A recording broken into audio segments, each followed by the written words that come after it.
कहानी की शुरुआत होती है एक ऐसे भविष्य में जहां कभी कभी आदमी भी प्रेग्नेंट हो जाते हैं, लेकिन फिर भी लोग इस चीज को अपनाने में थोड़ा झिझकते थे। टोक्यो शहर में केंटारो नाम का एक आदमी रहता था जो एक बड़ी कंपनी में काम करता था। उसके एकी नाम की एक लड़की के साथ संबंध थे, लेकिन वो दोनों एक दूसरे से प्यार नहीं करते थे। एक दिन टीवी पर एक ऐड देखकर केंटारो ने कहा कि आदमियों के बच्चा पैदा करने की बात से उसे घिन आती है। टीवी देखते देखते केंटारो को अपनी तबीयत खराब लगने लगी तो वो सो गया। अगले दिन मीटिंग में केंटारो ने आइडिया दिया कि कंपनी को अलग अलग तरह के लोगों को एड में दिखाना चाहिए। ये आइडिया सबको काफी पसंद आया और उसे क्रिएटिव हेड बना दिया गया। उस दिन उसका बर्थडे भी था। जब केंटारो केक काटने लगा तो उसे अपना बचपन याद आया कि कैसे उसकी माँ सिर्फ एक ही पीस ला पाती थी और फिर उस बेचारी को तुरंत काम पर वापस जाना पड़ता, क्योंकि जब वो छोटा था तभी उसके पिता की मौत हो गई थी। इसके कुछ देर बाद केंटारो को फिर से चक्कर आने लगे, लेकिन उसने ध्यान नहीं दिया।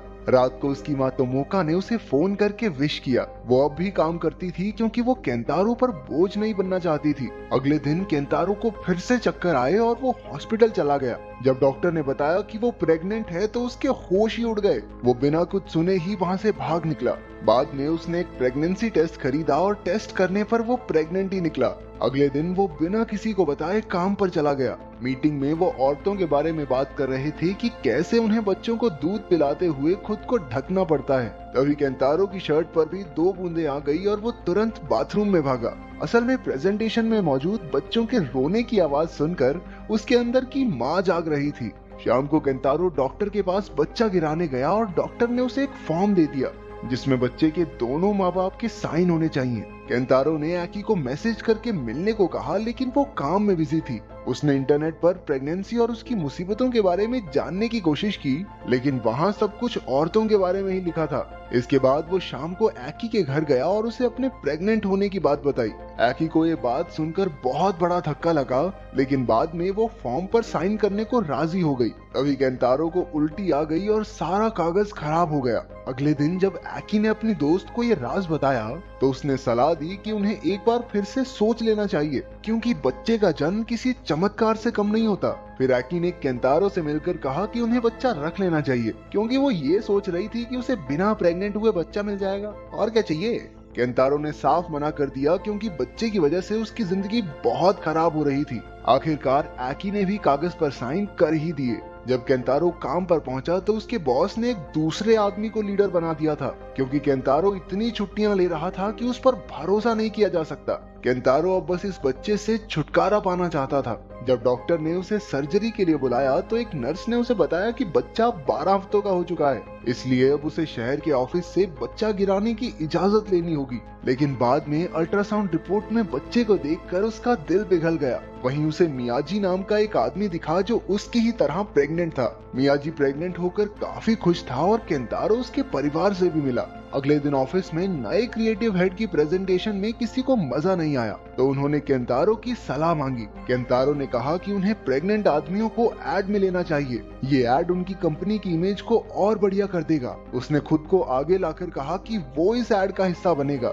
जिससे सब उसकी वाहवाही करने लगे। रात को उसने एकी को बताया कि वो बच्चे को रखना चाहता है। एकी ने भी बच्चे को पालने में उसकी मदद करने का वादा किया, लेकिन वो अब भी शादी नहीं करना चाहती थी। कुछ दिन बाद केंटारो की एड दुनिया भर में दिखाई जाने लगी और लोग उसे देखकर मेल प्रेगनेंसी के बारे में बातें करने लगे। केंटारो रातों रात मशहूर हो गया और उसे टीवी प्रोग्राम्स पर भी बुलाया जाने लगा, लेकिन अब भी वो अपने आसपास के लोगों से घुल मिल नहीं पा रहा था, क्योंकि प्रेगनेंसी का पता लगने के बाद से बाकी सब उसके साथ सौतेला व्यवहार करते थे। अगले दिन उसने मियाजी से मिलकर अपना दिल हल्का किया। मियाजी को भी ऐसी दिक्कतें आती थी, इसलिए दोनों ने मिलकर एक वेबसाइट बनाने की सोची जहां सारे प्रेग्नेंट मर्द आपस में अपनी परेशानियां और नजरिया बांट सके। उधर एकी को एक शादी के लिए अपने घर जाना था, लेकिन अपने पिता से उसकी बिल्कुल नहीं बनती थी। वहीं केंटारो की माँ को उसकी एड बिल्कुल अच्छी नहीं लगी। जब केंटारो ने अपने पिता के बारे में पूछना चाहा तो उसकी माँ ने हमेशा की तरह बात टाल दी। कुछ दिन बाद केंटारो और मियाजी की वेबसाइट बहुत मशहूर हो गई और उसे टीवी पर बुलाया जाने लगा।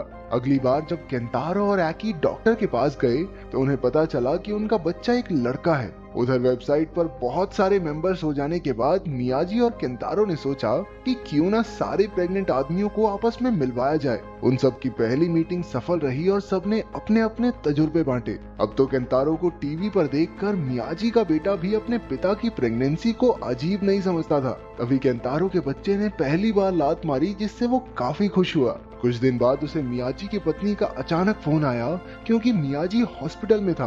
कुछ इन्फेक्शंस की वजह से बच्चे को जल्दी बाहर निकालना पड़ा और क्योंकि वो सिर्फ 20 हफ्तों का ही था इसलिए बच नहीं पाया। बातचीत के दौरान मियाजी की पत्नी ने कहा कि जो कुछ हुआ ठीक ही हुआ। दरअसल इस बात पर उनके बेटे को स्कूल में बच्चे चिढ़ाते थे, तेरा बाप प्रेग्नेंट है, और आस पड़ोस में भी कोई उनसे सीधे मुंह बात नहीं करता था। ये सुनकर एकी को लगा कि कहीं उनके बेटे के साथ भी ये सब तो नहीं होगा, लेकिन केंतारो ने उसे हौसला दिया कि वो अपने बेटे की पूरी तरह रक्षा करेगा जैसे उसकी माँ ने उसकी की थी।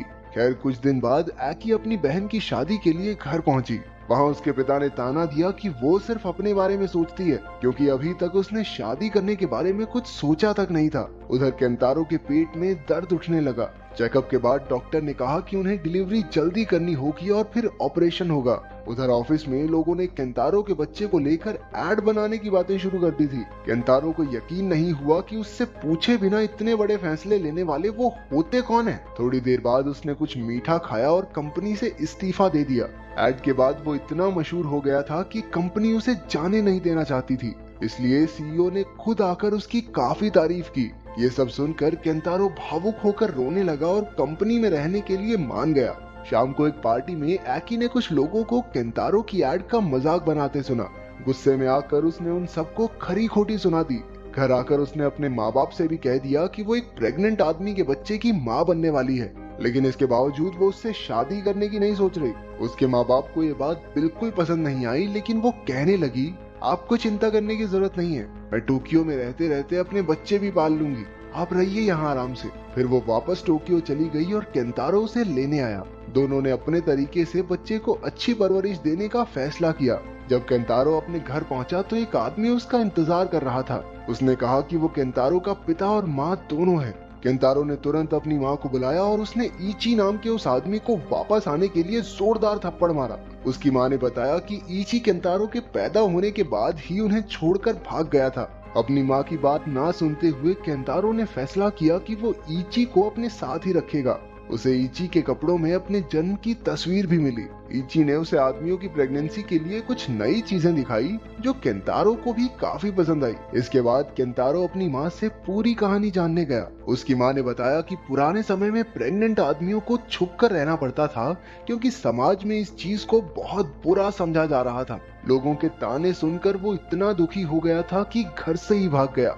उसकी माँ ने कहा कि ईची के साथ काम करना ठीक नहीं रहेगा क्योंकि वो तो उस पर बिल्कुल भरोसा नहीं करती। हालांकि केंतारो को उस पर पूरा भरोसा था। उधर एकी को सिंगापुर में एक बहुत अच्छी नौकरी का ऑफर मिला, लेकिन नौकरी के लिए उसे 2 साल के लिए सिंगापुर जाना पड़ेगा। जब उसने केंतारो से इस बारे में बात की तो केंतारो ने मना कर दिया क्योंकि अगर वो बच्चे को साथ मिलकर पालना चाहती है तो उसे यहीं रहना होगा। ये बात सुनकर एकी बहुत दुखी हो गई। अगली सुबह केंतारो ने देखा कि सभी उस पर धोखेबाजी का इल्जाम लगा रहे थे क्योंकि उसका बाप ईची बिजनेस का सारा पैसा लेकर फरार हो गया था। इससे उसके घर के बाहर लोगों की भीड़ लग गई। मियाजी और केंतारो की माँ उसका साथ देने उसके पास आए। उसकी माँ ने कहा कि ईची ने तो सारे पैसे जुए में लगा दिए होंगे। इसके बाद केंतारो ने ईची को एक वैन में बाकी जुआरियों के साथ पकड़ लिया। ईची ने सारे पैसे लौटाकर कहा कि उसे भागने की आदत पड़ चुकी है और इसी वजह से वो केंतारो के साथ काम नहीं कर सकता। अगले दिन एकी ने कहा कि वो सिंगापुर जा रही है और थोड़े थोड़े टाइम बाद बच्चे की देखभाल के लिए आती रहेगी। ऑफिस में भी केंतारो को एड से निकालने की बात चल पड़ी। केंतारो ने एक प्रेस कॉन्फ्रेंस में अपने पिता की सारी बात बताकर कहा कि वो बेगुनाह है। लोगों के बुरे बर्ताव की वजह से ही उसका बाप ऐसा बना। जब वो वहाँ से जाने लगा तो वो बेहोश होकर जमीन पर गिर गया। एकी भी ये सब एयरपोर्ट से टीवी पर देख रही थी। केंतारो की खराब तबीयत देखकर वो सीधा हॉस्पिटल की ओर भागी। वहाँ पर केंतारो की माँ भी ईची के साथ आ पहुंची। डिलीवरी का वक्त केंतारो के लिए काफी मुश्किल था लेकिन दोनों बाप बेटा सही सलामत निकल आए। इची ने उनकी वैसी ही तस्वीर ली जैसी उन्होंने केंतारो के जन्म पर ली थी। कुछ समय बाद एकी और केंतारो साथ रहकर बच्चे को पालने लगे। केंतारो की कहानी हर जगह सुनी गई और लोग प्रेग्नेंट आदमियों की मदद के लिए सामने आए। अब लड़कियां प्रेग्नेंट आदमियों को ट्रेन में सीट देती थी। कुछ समय बाद केंतारो ने एकी को सिंगापुर जाकर अपने सपने पूरे करने को कहा। उसके जाने के बाद भी वो अक्सर अपने बेटे से मिलने आया करती। केंतारो को अपनी परवरिश पर नाज था। उसे यकीन था कि उसका बेटा एक दिन बहुत बड़ा आदमी बनेगा। अगर वीडियो पसंद आई तो लाइक कर देना, चैनल को सब्सक्राइब कर देना। मिलते हैं अगली